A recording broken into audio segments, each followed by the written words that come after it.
There are many things we cannot control. Economic cycles, accidents, and natural disasters, among others, are all beyond our individual grasp and control.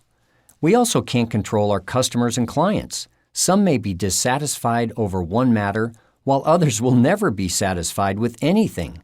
We must appreciate this fact as we run our business and manage our real estate. In the face of this lack of control, we must be ever more vigilant to properly control our own entity.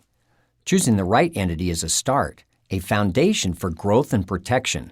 But as Robert Kiyosaki mentioned in the foreword, basic asset protection isn't enough anymore.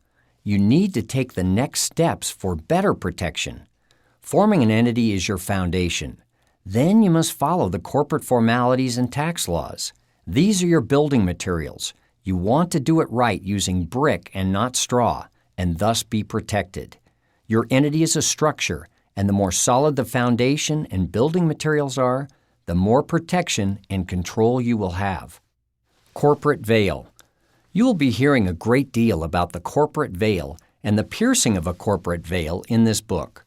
It is such an important topic that I wrote a whole book on it, Veil Not Fail. Protecting your personal assets from business attacks covers all the issues. But for now, know that your corporate veil is the shield that protects your personal assets from creditor attacks. The strength of your corporate veil is determined by how well you follow the laws, regulations, and requirements of your corporation. Piercing the corporate veil sounds painful, and it is. When the corporate veil is pierced, the entity's veil of limited liability is lifted, and your personal assets are exposed to a creditor's claims. So you want to focus on the separation between your entity and the owners of that entity, which we shall discuss throughout the book. Know that one of the reasons to incorporate is to create that veil, so that you will not be liable for the actions of the business, the debts, the mistakes, and the liabilities of the corporation. The moment your corporate veil is breached, you are personally at risk. Of course, the reason that anyone would attempt to pierce a corporate veil is because the corporation itself does not have enough assets to satisfy the claim. The creditor sees that the shareholders do have money and seeks to get beyond the corporation to reach the individual's personal assets.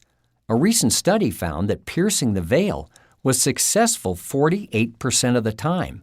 That is a huge success rate, and it points out that far too few entrepreneurs and investors are taking the necessary steps to protect themselves. The advice in this book is designed so that you may set up your business or hold your real estate or other assets in its own entity, separate from yourself, and avoid a piercing of the veil. Understand that we are dealing with a veil, not a wall, not a mirror, not a net. It's a veil, a sheer division where you can see the effect of what is happening, but you can't actually touch it, and it can't touch you unless it is pierced. Your corporation, as a distinct entity, is responsible for corporate duties and liabilities and is entitled to credit and profit. If you set it up correctly, it will be a separate, compartmentalized entity with limits and boundaries, all of which will benefit you. If not, all you have is a legal fiction. And obviously, a fiction isn't going to help you in a courtroom reality. Taxes. Although it may not be pleasant and certainly not riveting, you will also be hearing about taxes. One of the surest ways to protect your assets and to keep your corporate veil intact is to keep abreast of the taxes and obligations facing your entity. As well, if you let deadlines pass and your taxes, especially payroll taxes, go unpaid, penalties and interest will accrue, and you will run afoul of the IRS and state taxation authorities. You may face civil and even criminal penalties. There is no need to pierce the veil in any of these cases. The IRS can hold you personally responsible straight away. So you will follow the tax rules.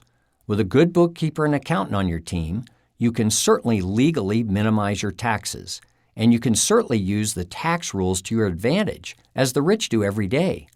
That said, from day one and then on, you will follow the tax rules and timely file your taxes. Did we mention that you'll follow the tax rules? Good, let's start.